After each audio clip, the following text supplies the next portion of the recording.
오늘 하나님 말씀은 히브리서 11장 6절입니다. 제가 읽어 올립니다.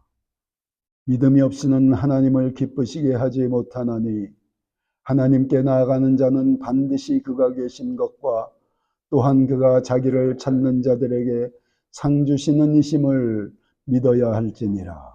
아멘. 오늘 말씀의 제목은 하나님이 쓰시는 믿음의 사람입니다. 주님이 제자들을 책망하신 경우가 있어요. 그중 하나가 믿음이 없을 때 책망하셨습니다. 제자들과 배를 타고 호수 건너편으로 건너가자고 말씀하셨어요. 배를 타고 가고 있습니다. 갑자기 심한 풍랑이 일어나서 배가 파선 직전에 이르렀어요. 그 상황에서도 예수님은 편안하게 뱃머리에 그 고개를 누이고 주무시고 계셨어요. 제자들이 뱃사람이니까 어찌하든 그 위기를 벗어나려고 애를 썼지만 그들의 힘으로 벗어날 수가 없었습니다. 예수님을 깨웁니다. 예수님, 우리가 죽게 되었습니다. 도와주셔요. 예수님이 일어나셔서 고요하라, 잠잠하라 한마디 하시니까 풍랑이 잠잠게 됐어요. 그리고 제자들에게 말씀하십니다. 왜 두려워하느냐? 왜 믿음이 없느냐? 무슨 말씀이십니까? 건너편으로 건너가자. 내가 얘기했으면 그대로 되는 건데 왜 두려워하느냐? 이런 의미예요. 왜 믿음이 없느냐? 이런 의미예요. 그렇게 주님이 우리에게 믿음을 요구하십니다. 믿음이 세상을 이기는 힘이 됩니다. 믿음이 여러분 자신의 육신을 이기는 힘이 됩니다. 믿음이 마귀와의 싸움에서 승리할 수 있는 비결이 됩니다.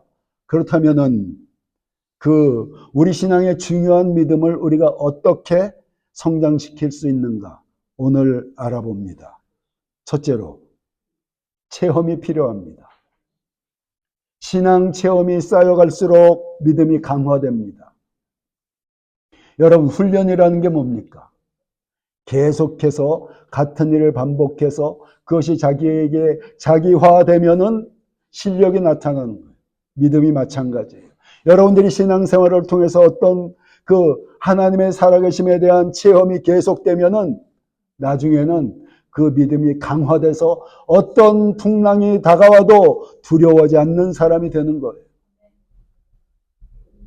GCC, 대학생 선교회 운동의 창시자 빌 브라이트 박사님의 간증입니다. 초신자 때 기도응답에 대한 믿음이 없었어요.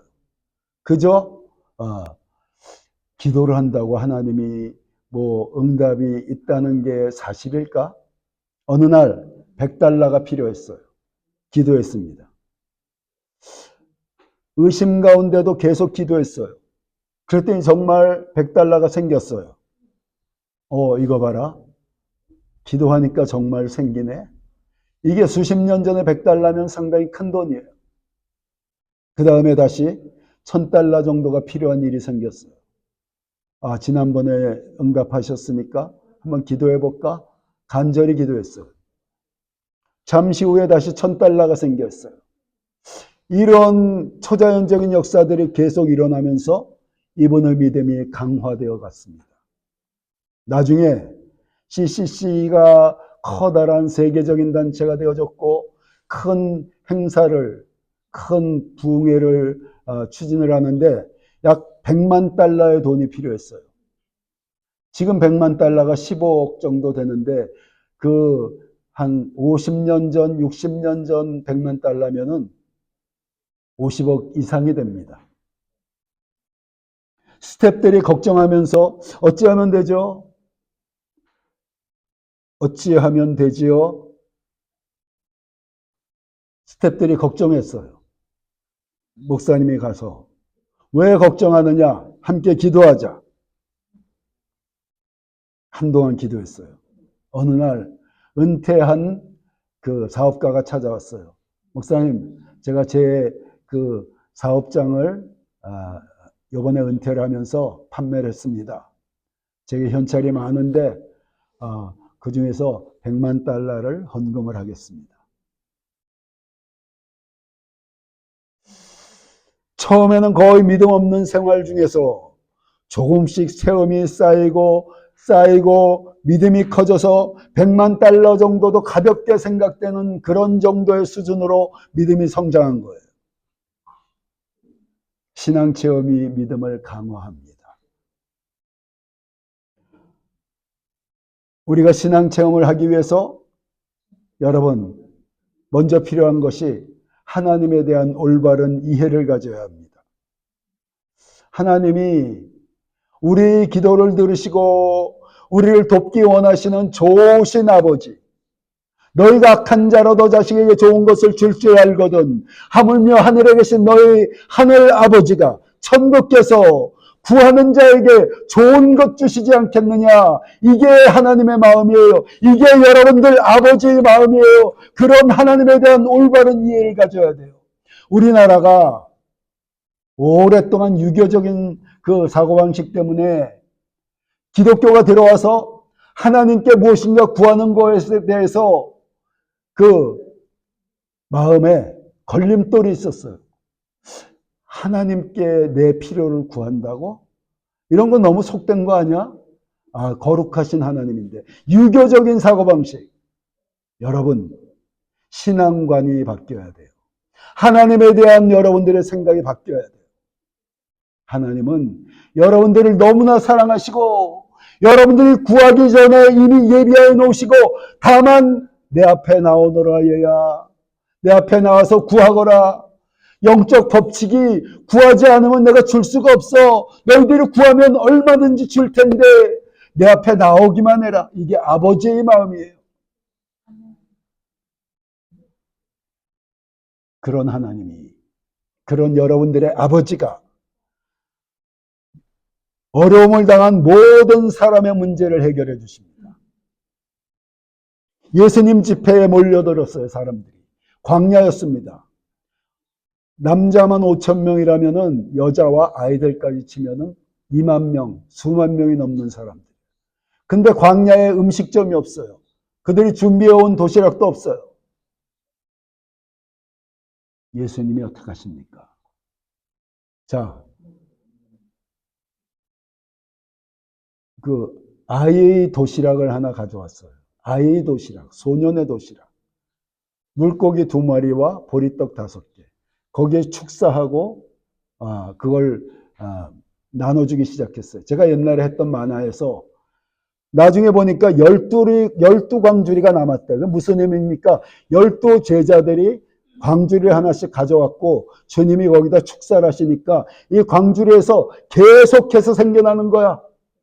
상상해보면 그럴 것 같지 않습니까? 예수님이 혼자 하는 것보다 제자들이 왜 12광주리가 있겠어? 모든 배고픈 사람들을 먹이셨어요. 간질병 아들을 치료하셨고 죽은 나사로, 썩어서 냄새나는 나사로 살리시고 새 생명을 주셨고 어제나 오늘이나 영원토록 동일하신 주님이 오늘도 여러분들의 문제를, 여러분들의 다친 눈을, 여러분들의 필요를 공급하시고 채워주기를 원하시는 너무나 좋으신 아버지라는 사실을 기억하시기 바랍니다. 그런 하나님에 대한 믿음을 가져야 돼요. 여러분, 믿음대로 되어지는 거예요. 부정적인 믿음을 가지면은 여러분들이 하나님이 인색하고 심판하시는 하나님이라는 믿음을 가지면 그대로 되어지는 거예요. 우리에게 자유의지를 주셨기 때문에 여러분들이 하나님이 나를 도와주시고 나를 너무나 사랑하시고 광야를 지난 이스라엘 백성을 안고 가셨던 하나님이 나를 안고 가시고 계신다. 이런 믿음을 가지면은 여러분들의 믿음대로 되는 거예요. 단순한 믿음을 갖고 어린아이 같은 믿음을 갖고 주님 앞에 나아가면 도우시는 체험들을 하게 돼요. 그 체험이 여러분들의 믿음을 강화해요. 히브리서 11장 6절에 이렇게 말씀하십니다. 믿음이 없이는 하나님을 기쁘시게 하지 못하나니 하나님께 나아가는 자는 반드시 그가 계신 것과 또한 그가 자기를 찾는 자들에게 상 주시는 이심을 믿어야 할지니라. 하나님을 찾아 도우심을 경험하면 조금씩 믿음이 생겨요. 지난번에 하나님이 내가 어려움을 겪었는데 이렇게 도와주셨지? 이 기억이 있으면은, 그러면 다음에 그와 비슷한 어떤 일을 겪을 때, 하나님이 또 도와주실 거야. 이런 것들이 반복되면서 어떤 인생의 풍랑이 올지라도, 어떤 여러분들을 막는 문제가 생길지라도, 내 아버지께서 열린 문을 여실 것이다. 열면 닫을 자가 없고 닫아놓은 열 자가 없는 자가 이르노니 내가 내 앞에 열린 문을 두노라. 이 말씀이 여러분들에게 주시는 주님의 음성 되시기를 예수 그리스도 이름으로 축원합니다. 그렇게 신앙생의 체험이 쌓이면은 믿음이 강화되는 거예요. 둘째, 말씀이 믿음을 강화하게 됩니다. 아는 것이 힘이다라는 말이 있죠. 예를 들어 이웃과 다툼이 생깁니다. 근데 상대가 법적으로 잘못했는데 그걸 모르고 계속 우기고 있어. 근데 마르타 같이 법을 정확히 알면, 법적 근거를 정확히 알리며 상대를 굴복하게 만들 수 있어요. 그 지식이 말에 힘을 주고 그리고 현실에서의 힘이 되는 것입니다. 그와 같이 우리가 성경 지식을 분명히 알면은 여러분들이 믿음의 확신을 가질 수 있어요. 성경 말씀으로 믿음이 강화되는 두 가지의 경우가 있습니다. 하나는 성경 말씀에 대한 깨달음이 믿음을 강화해요. 예를 들어 빌립보서 2장 13절 너희 안에서 행하시는 이는 하나님이시니 자기의 기쁘신 뜻을 위하여 너희에게 소원을 두고 행하게 하시나니. 이게 무슨 의미입니까? 이게 무슨 뜻이에요? 모르면은 그냥 이렇게 읽고 지나가 버려. 근데 이 말씀의 의미를 정확히 알면은 엄청난 여러분들의 힘이 돼요. 이 말씀의 뜻은 이렇습니다. 우리가 신앙생활 중에 갖는 꿈이 있어요. 아니면 인생의 꿈이 있어요. 그 꿈은, 그 소원은 하나님이 여러분 마음속에 심어주신 하나님의 뜻이라는 의미예요. 하나님이 자기의 기쁘신 뜻을 위하여 너희에게 소원을 두고, 너희 안에 소원을 두고 너희로 행하게 하신다. 하나님이 직접 이 세상에서 당신의 뜻을 이뤄가지 않으셔요. 사람을 통해서 일하시는데 여러분들에게 소원을 주시는 거예요. 꿈을 주시는 거예요. 하나님의 뜻을. 그리고 그것을 여러분들이 이룰 수 있도록 도와주셔요. 그래서 그 일이 이루어졌다. 하나님의 뜻이 세상에 이루어진 거예요. 이 의미를 제대로 깨달으면은 내가 가진 꿈, 내가 가진 소원, 이게 하나님의 뜻이야. 그럼 반드시 이루어지게 돼 있어. 얼마나 힘이 되겠어요. 말씀이 힘이 되는 거예요. 말씀이 믿음이 되는 거예요. 또 이 말씀이 좀 더 확장된 뜻. 우리가 어떤 마음의 소원이 생길 수가 있어요. 예를 들어 내가 자동차를 갖고 싶다. 아니면 집을 갖고 싶다. 이 소원이 생겼어요. 하나님이 주신 기뻐하시는 소원은 기도할수록 마음이 뜨거워져요. 소원이 더 일어나요. 그런데 필요도 없는 것, 내 지금 형편에 합당치 않은 소원, 그러니까 인간의 욕심은 기도하다 보면 소멸되게 돼 있어. 하나님의 기쁘신 뜻이 아니니까. 그러므로 근데 기도하면서 계속 마음에 뜨거운 소원이 일어나. 이거 분명한 하나님의 뜻이구나. 이런 확신을 얻게 돼요. 그러니까 말씀에 대한 올바른 깨달음과 지식이 여러분들의 능력이 되는 거예요. 믿음이 되는 거예요.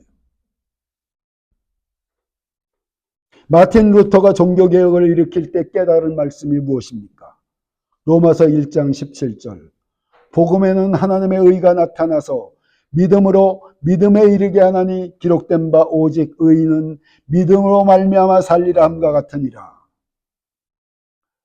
옛날에 그 항구에서 나를 섬겨주는 어떤 안수 집사님이 그 당시에 기독교가 많은 지탄을 받고 그리고 어떤 하여튼 사회적인 문제를 일으키는 경우가 많으니까 이분이 이렇게 얘기를 했어요. 아니 도대체 믿음만으로 구원을 받으면은 저 기독교인 저렇게 살고 있는 저 기독교인들은 도대체 무엇입니까? 선한 행위가 따라야지 구원을 받을 수 있는 것 아니에요? 그래서 물어봤어요. 그렇다면은 어느 정도 선한 행위를 해야 되겠느냐? 선한 행위로 구원받는 그 선한 행위 기준이 무엇이냐? 어떤 기준입니까? 얼마나 우리가 하나님 앞에서 선한 행위를 해야 그게 구원의 기준이 될 수가 있습니까? 우리 선한 행위 하나님 앞에서 아무것도 아닌 거예요. 우리는 의를 힘입은 자들이지 예수의 피가 우리를 덮어서 하나님이 의롭다고 해주신 우리의 그 형편이지 우리 자신의 의가 무엇이 있어요? 여러분들 자신의 의가 있습니까? 우리가 하는 행위의 의보다 우리가 불의한 일들이 너무나 더 많지. 그럼에도 우리를 의롭게 여겨주신 십자가의 구원의 그 은혜로 인해서 우리가 구원받는 것이지. 그것을 로마서를 통해서 마틴 루터가 깨달아서 그 당시에 그 선한 행위와 고행을 구원의 기준으로 삼았던 카톨릭을 개혁한 거예요. 또 두 번째, 성경이 우리에게 믿음을 주는 두 번째의 경우. 성경이, 말씀이 나 개인에게 주시는 주님의 음성이 될 때 믿음이 됩니다. 로마서 10장 17절. 그러므로 믿음은 들음에서 나며 들음은 그리스도의 말씀으로 말미암았느니라. 여기 그리스도의 말씀은 헬라어로 보면 레마라고 되어 있어요. 보통 이 말씀은 이 바이블은 로고스입니다. 모든 사람들에게 주어진 삶의 대원칙, 어떻게 살아야 될 것인가, 하나님을 어떻게 경외해야 될 것인가, 대원칙, 로고스. 그런데 여러분들에게 설교 중에서 혹은 성경을 읽을 때 혹은 누가 대화를 나눌 때 들려오는 갑자기 내 마음에 감동되고 꼭 나한테 하는 것 같은 음성, 레마예요.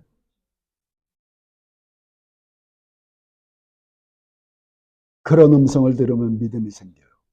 내가 겪는 상황에 대한 말씀이므로 마음의 갈등이나 염려가 사라지고 믿음이 생기게 돼 있어요.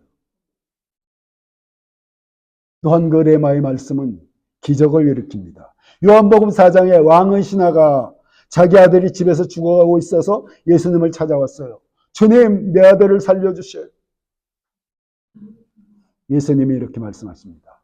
가라, 내 아들이 살아난다. 집으로 달려갔어요. 아들이 병이 호전되면서 살아났어요. 물어봤어요.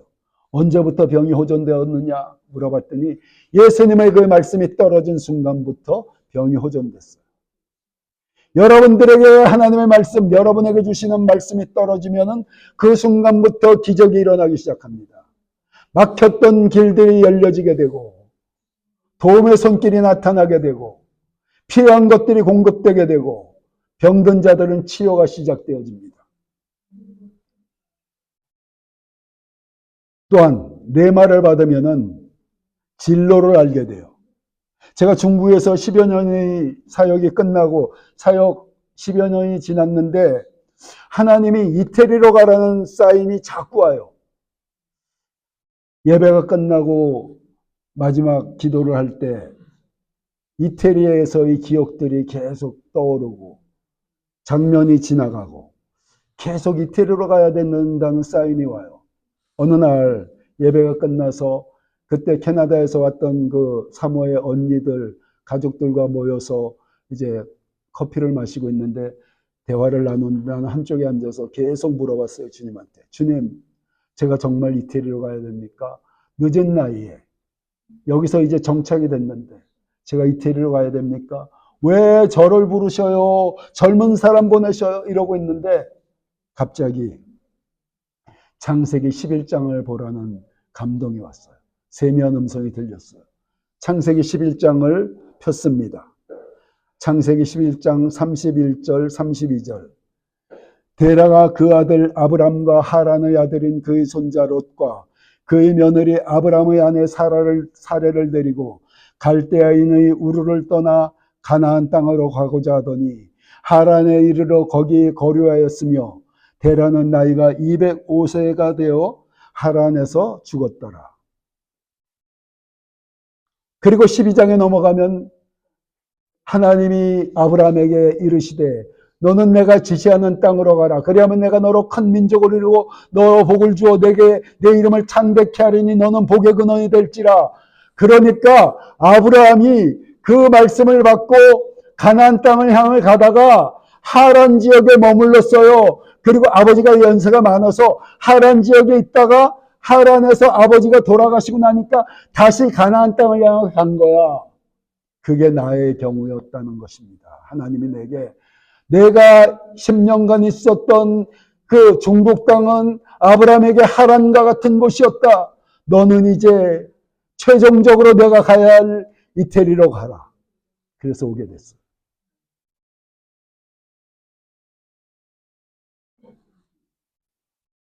레마의 말씀을 받으니까 진로가 분명해진 것이었습니다. 그런데 여러분, 믿음을 강화하는 말씀의 깨달음과 레마는 언제 가장 많이 오는가? 예배를 통해서입니다. 그러므로 여러분, 예수께서 진정과 신령으로 예배하라는 거예요. 예배할 때 딴 생각하지 말고 집중하고 어찌하든지 오늘 내가 이 예배를 통해서 주님의 음성을 들어야 되겠다. 하나님의 말씀을 깨달아야 되겠다. 이런 마음으로 예배하라는 거예요. 예배에 생명 걸라는 거예요. 내 얘기 하지 않겠습니다. 예배를 통해 우리가 얻는 유익이 세 가지가 있어요. 먼저 성경 말씀을 풀어 선포됨으로 말씀의 지식을 얻어요. 아까 예를 들었었던 그런 말씀 풀어서 그게 지식이 되니까 야, 내 꿈이 하나님의 소원이구나. 하나님이 이 땅에서 당신의 뜻을 이뤄가실 때 사람을 통해서 일하시니까 그 마음속에 하나님의 뜻을 소원으로 주신 거구나. 이렇게 하니까 얼마나 힘이 돼요. 설교 말씀을 통해서 말씀이 풀어질 때 그 지식을 얻으면은 여러분들에게 능력이 되는 거예요. 믿음이 되는 거예요. 또 이 말씀 중에 어떤 말씀 한 구절이, 어떤 말씀의 한 내용이 요즘 내가 겪고 있는 상황에 대해서 너무나 적용이 되는 거야. 이거 꼭 내게 하시는 말씀 같네. 레마.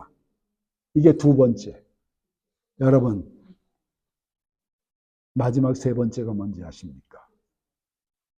말씀을 통해서 여러분 눈에 보이지 않는 영혼의 만나, 영적 양식이 이 자리에 내리고 있는 거예요. 여러분,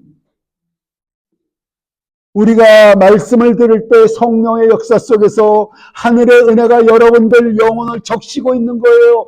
영의 양식을 공급받고 있는 거예요.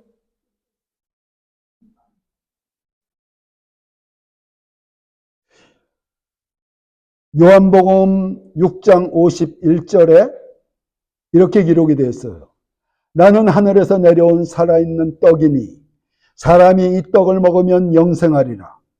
내가 줄 떡은 곧 세상의 생명을 위한 내 살이니라 하시니라. 여러분, 신앙은 생명의 떡을 먹는 거예요. 신앙은 말씀을 먹는 거예요. 찬양을 먹는 거예요. 기도를 먹는 거예요.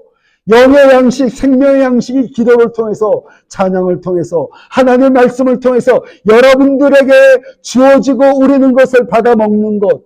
이게 주님이 지금 말씀하신 나는 하늘에서 내려온 생명의 떡이니라. 나를 먹으라. 이런 의미예요. 우리는 찬양을 통해서도 생명을 먹고 기도를 통해서도 생명을 먹는 거예요. 그러나 가장 깊은 생명은 하나님의 말씀을 통해서 먹는 거예요. 가장 깊은 생명은 선포되어지는 말씀을 통해서 먹는 거예요. 여러분들이 저보다 신앙 수준이 높아서 말씀을 읽고 나보다 더 말씀에 대한 계시가 깊다면은, 말씀에 대한 깨달음이 깊다면은 그렇게 하셔요. 그런데 그게 아니라면은 선포되는 말씀에 귀를 기울여야 돼요. 그리고 그 영의 양식을 먹으셔야 돼요. 그 영의 양식이 우리의 믿음을 강화하는 힘이 되는 것입니다. 셋째로, 영이 강해야 믿음이 강화됩니다. 여러분, 영이 약하고 은혜가 메마르면은 우리 믿음이 약해지는 거 여러분들 다 경험해 오셨을 거예요. 마음과 생각이 부정적이 되고, 짜증이 나고, 마음이 힘을 잃고, 염려와 근심이 많아지고, 생각이 많아지고, 은혜가 떨어졌을 때 우리에게 나타나는 현상들. 은혜가 충만해서 여러분 영이 강해지면은 마음의 기쁨과 활력이 넘치고 긍정적인 생각이 일어나고 믿음이 굳건해집니다. 그렇죠, 지연자매님? 요즘 그렇다 그랬잖아. 그러므로 먼저 우리 신앙의 기초 체력인 영이 강해져야 돼요. 성령이 충만해져야 돼요. 영이 강해지는 두 가지 방법이, 두 가지 길이 있습니다. 먼저 여러분, 우리는 그릇이에요. 우리 영혼은 그릇이에요. 그 영혼에 하나님의 성령이 가득 채워져 있으면은 우리 심령은 강할 수밖에 없어. 그런데 그 하나님의 성령을 소멸시키면은 우리 영에는, 여러분, 영의 그릇에는 하나님의 영이 가득 채워지든지 세상이 가득 채워지든지 둘 중에 하나밖에 없어요. 그래서 데살로니가전서 5장 19절에 성령을 소멸치 말며 이렇게 말씀하십니다. 젊은이들, 성령님이 기뻐하지 않는 것을 피해야 됩니다. 젊은 시절에 유혹이 많은 거 이해해요. 그렇지만 세상 친구들과 세상의 부패한 것에 휩쓸리는 것을 피해야 돼요. 그런 유혹에는 마귀의 괴계가 꾸며 있어요. 숨겨져 있어요. 여러분들을 어찌하든지 붙잡아서 세상으로 끌고 가고 타락으로 끌고 가려는 마귀의 괴계가 있어요. 그래서 여러분들이 빛을 잃고 소금이 맛을 잃으면 어떤 현상이 벌어지냐. 끌고 갔던 세상 사람들이 여러분들을 짓밟기 시작해요. 조롱하고 무시하기 시작해. 나에 대해서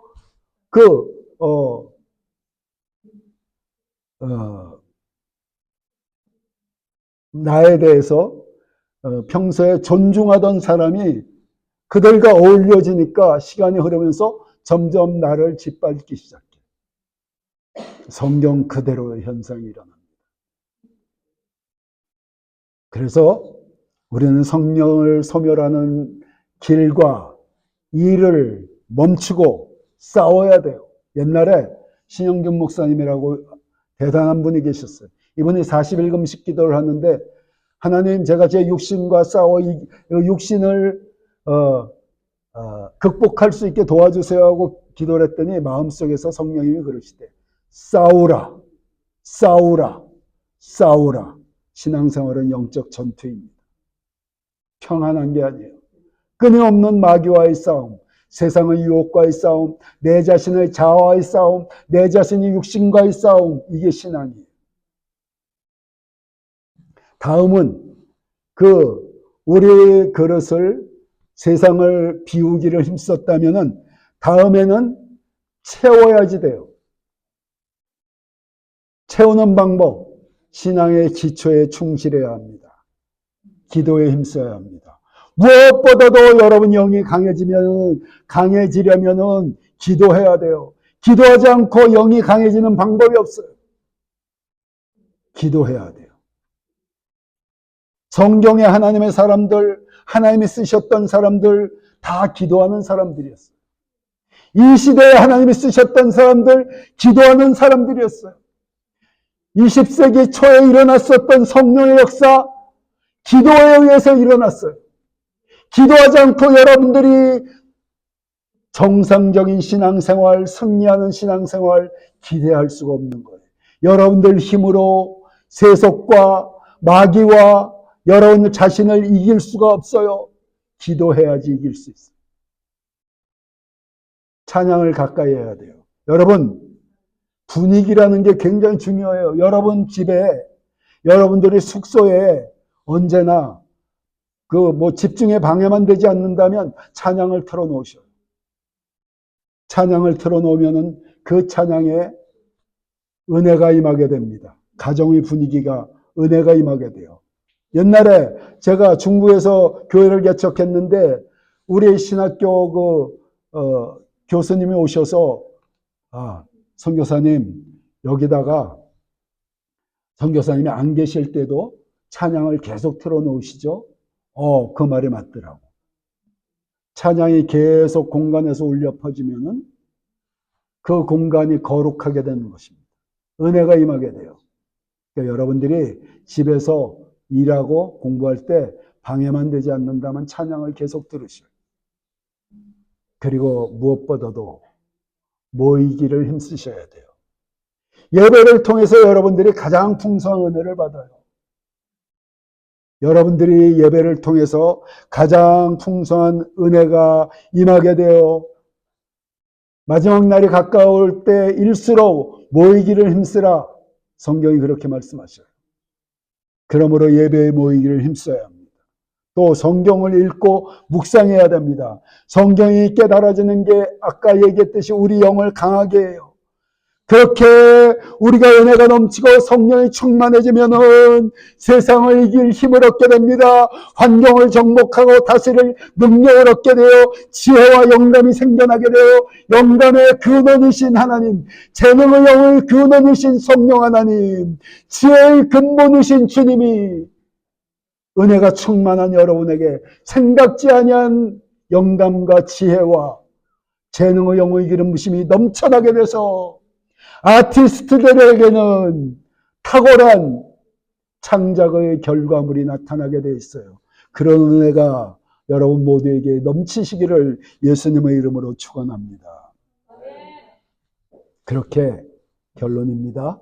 믿음이 강해진 사람들을 하나님은 믿음의 용사, 하나님의 사람이라고 하셔요. 여러분, 이왕 한 세상 사는데 믿음의 용사가 되셔요. 하나님께 쓰임받는 사람들 되셔요.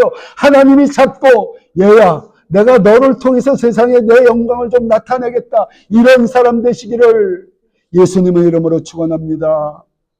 세상은 그런 믿음의 사람들에 대해서 의해서 운영되어져 가고 있어요. 우리가 강한 믿음의 사람이 되면 하나님이 우리를 너무나 사랑하시고 우리를 들어 쓰십니다. 하나님이 쓰시는 사람이 되면 우리가 하는 일, 우리가 가는 길에 놀라운 일들이 일어나게 되어 있어요. 기적이 나타나고 하나님의 영광이 나타납니다. 우리는 하나님을 살아계심을 간증하는 사람들이 되어질 것입니다. 우리 모두 그렇게 하나님께 쓰임받는 믿음의 사람들 되시기를 예수님의 이름으로 축원합니다. 축원합니다.